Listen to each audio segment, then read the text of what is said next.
The wagon dust had barely settled when Clara stepped down onto the dry prairie soil, the weight of her small leather bag pulling at her arm.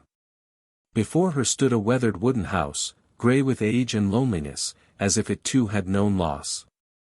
The wind whispered through the tall grass, carrying with it the sound of 3 small breaths and 1 heavy, guarded sigh. Ethan Cole stood on the porch, his hat low, his eyes cautious but kind. Since the day his wife was buried beneath the cottonwood tree, the house had not felt like a home. It was simply a shelter, 4 walls holding grief and 3 children who still asked for their mother in their sleep. Beside him stood Lily, Thomas, and little Noah, their eyes fixed on the stranger who had arrived at sunset.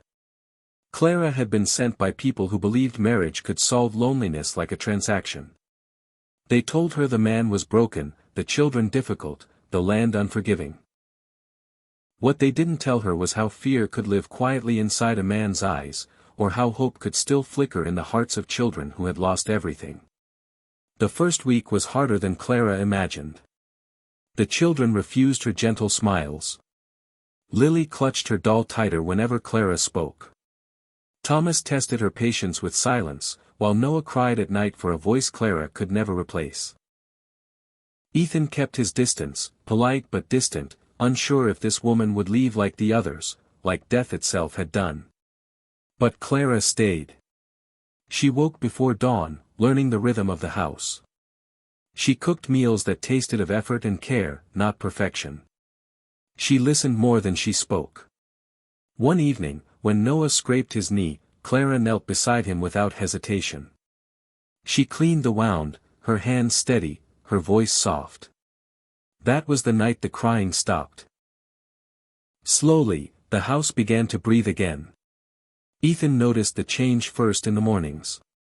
Laughter, quiet, unsure, but real, drifted through the walls. The children began to wait for Clara at the table. Lily braided her hair. Thomas asked questions. Noah slept through the night. One evening, as the sun dipped low and painted the fields gold, Ethan found Clara standing outside, watching the horizon. For the first time, he spoke not out of duty, but honesty. He thanked her. Not for fixing things, but for staying when it was easier to walk away.